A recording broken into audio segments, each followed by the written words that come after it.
Olá, sejam bem-vindos. Eu sou o pastor Dernival Silva e esta é a série O Apóstolo Paulo. Hoje falaremos sobre Paulo, o chamado apostólico. Se gostar, curta e compartilhe para que mais pessoas recebam este conteúdo.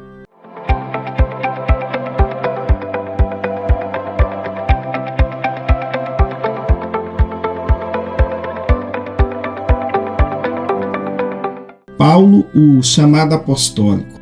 Apóstolos, um delegado, mensageiro, alguém enviado com ordens especificamente aplicado aos 12 apóstolos de Cristo. Como seria Paulo um apóstolo se ele não fez parte dos 12 e nem andou com Jesus? Em Romanos, capítulo 1, versículo 1, Paulo descreve da seguinte forma: Paulo, servo de Jesus Cristo, chamado para apóstolo, separado para o Evangelho de Deus.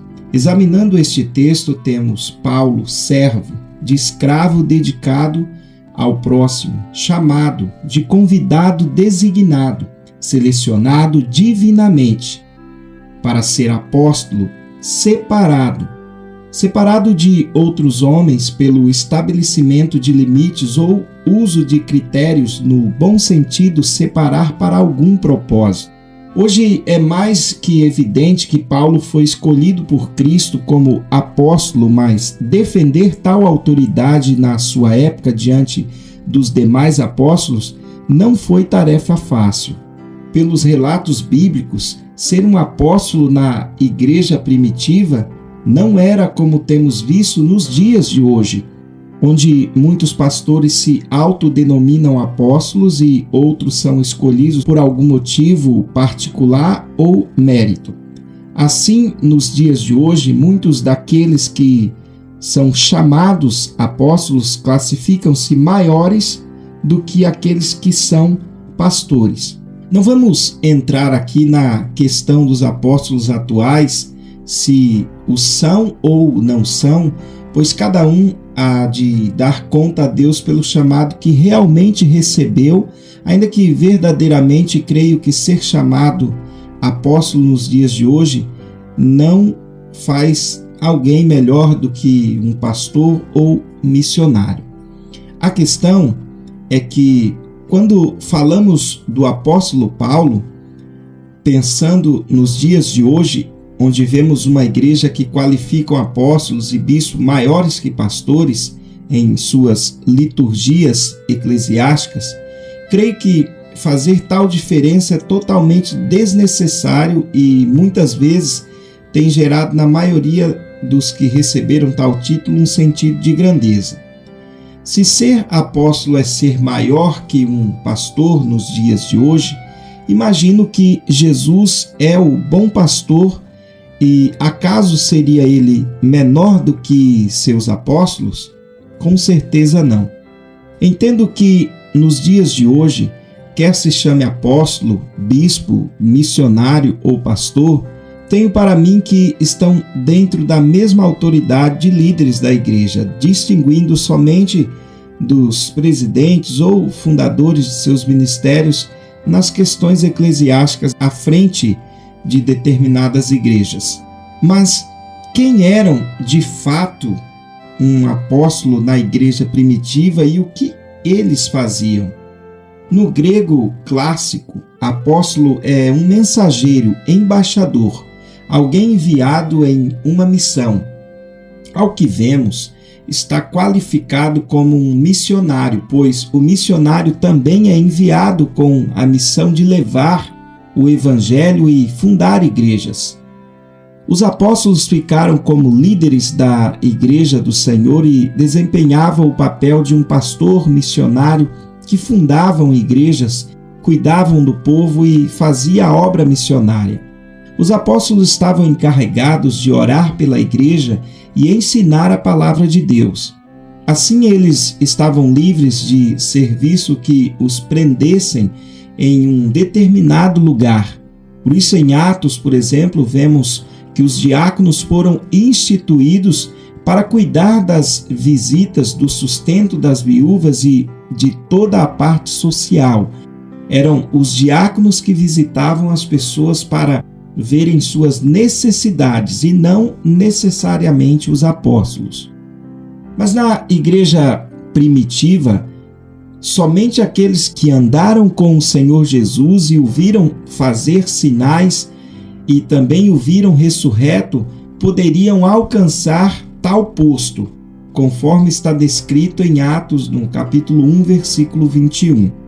Vejamos, é necessário, pois, que dos homens que conviveram conosco todo o tempo em que o Senhor Jesus entrou e saiu dentre nós, começando desde o batismo de João até o dia em que de entre nós foi recebido em cima, um deles se faça conosco testemunha da sua ressurreição.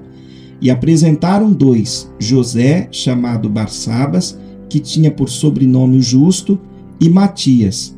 E orando, disseram: Tu, Senhor, conhecedor dos corações de todos, mostra qual destes dois tem escolhido, para que tome parte neste ministério e apostolado de que Judas se desviou, para ir para o seu próprio lugar. E lançando-lhe sorte, caiu a sorte sobre Matias, e por voto comum foi contado com os 11 apóstolos. Atos capítulo 1, versículo 21 ao 26. Vemos que na escolha de Matias, que havia também José, chamado Barsabe, que tinha por sobrenome Justo. Se fôssemos analisar por conduta de vida e moral, esse José poderia também ser muito bem escolhido como apóstolo. Mas, ao que tudo indica, naquela época o próprio Senhor deveria escolher e por isso eles tiraram sorte para saber qual era a vontade de Deus. Ser pastor não é por chamado de homens e sim pelo chamado de Deus.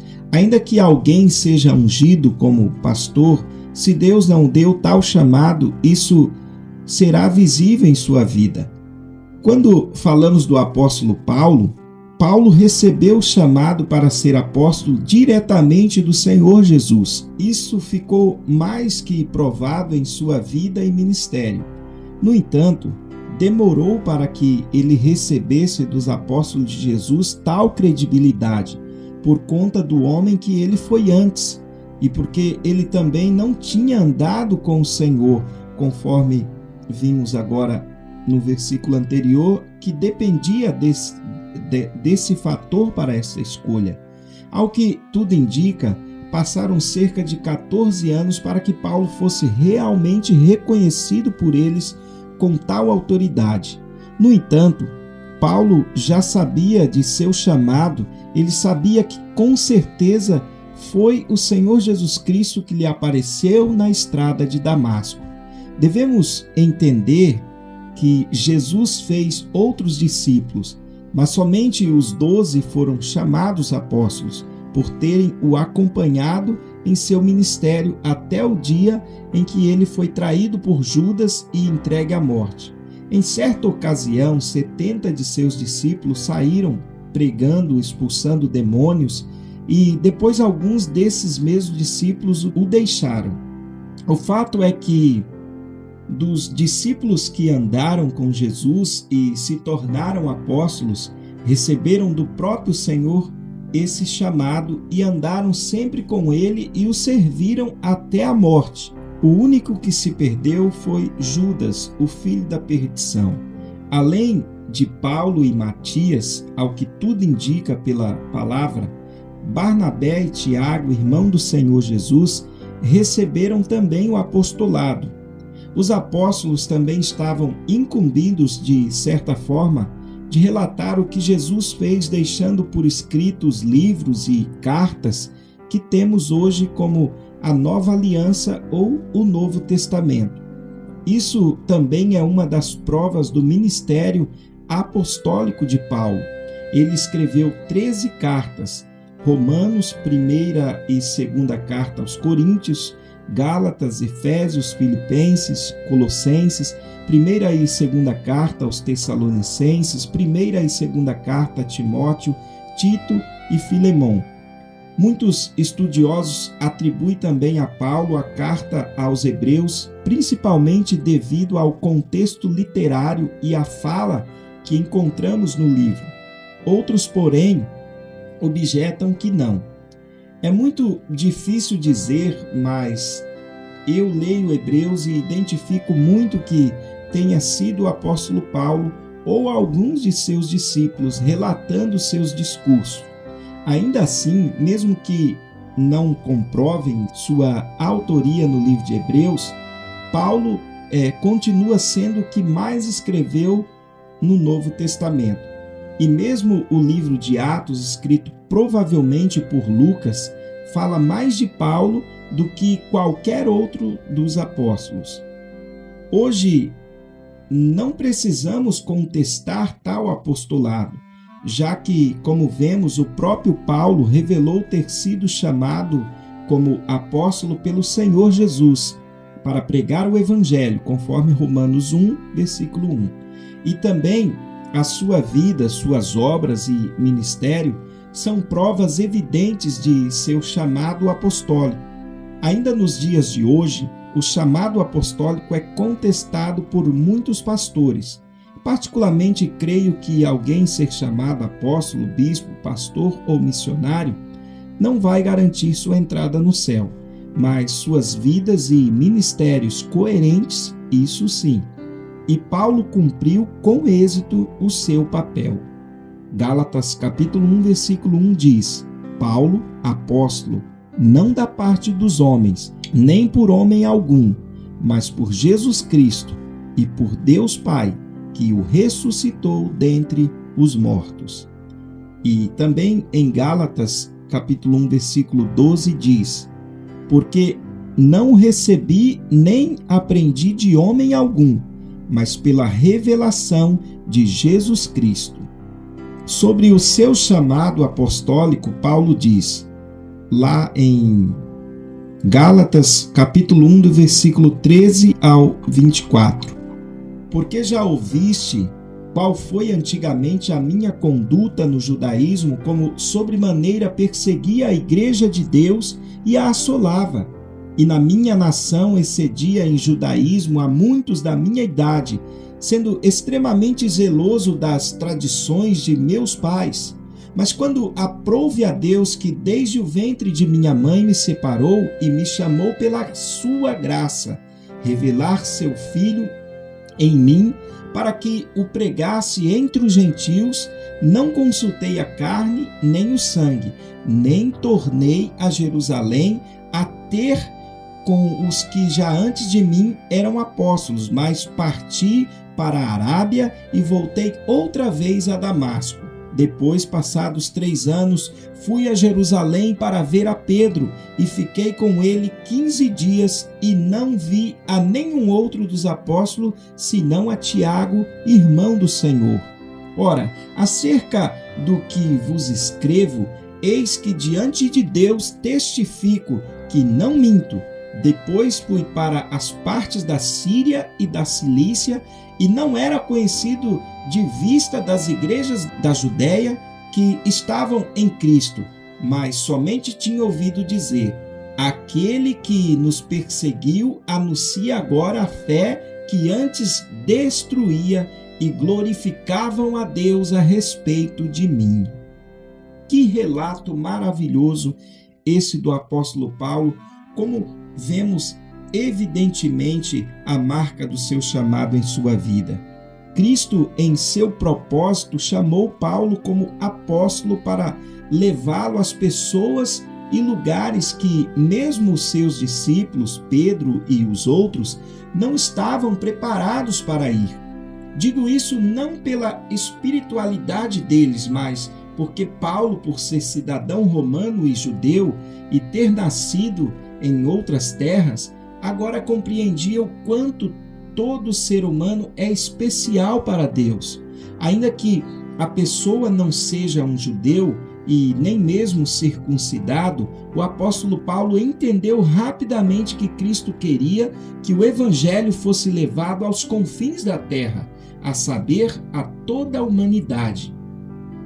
Os discípulos também receberam esta missão de levar o evangelho aos confins da terra, mas ao que tudo indica, tinham certa repressão em pregar para os gentios. Mesmo com o amor de Jesus na vida deles, alguns estavam falhando nesta parte. Outros já pregavam aos gentios, mas pareciam querer que eles se tornassem cristãos vivendo como judeus, algo que Paulo reagiu contra Pedro. Jesus já tinha dito em Marcos 16,15: Ide por todo mundo, pregai o evangelho a toda criatura. E lá em Atos capítulo 1, versículo 8 diz: Mas recebereis a virtude do Espírito Santo, que há de vir sobre vós, e ser-me-eis testemunha tanto em Jerusalém como em toda a Judéia e Samaria e até aos confins da terra. Esses e outros versículos mostram claramente que a vontade de Deus sempre foi salvar toda a humanidade por meio de Jesus Cristo. Porém, no princípio, alguns discípulos estavam divididos com respeito à circuncisão. A respeito disso, Paulo os advertiu com uma palavra poderosa inspirada pelo Senhor, conforme o texto de Gálatas, do capítulo 2, versículo 11 ao 21. O apóstolo Paulo, mesmo sem ter andado pessoalmente com Jesus em seu ministério terreno, entendeu rapidamente que o mundo, os gentios, aceitaria o evangelho de Cristo com mais facilidade, enquanto a maioria dos judeus desprezariam. Paulo amava muito a lei, mas quando descobriu que Jesus Cristo a cumpriu, estava disposto a sofrer o que fosse preciso para pregar a vontade do Senhor, sem se importar com o que os outros iriam falar dele. Lá em Filipenses 1:21 diz: Porque para mim o viver é Cristo e o morrer é ganho. E em Gálatas capítulo 2, versículo 20 diz: Já estou crucificado com Cristo, e vivo não mais eu, mas Cristo vive em mim.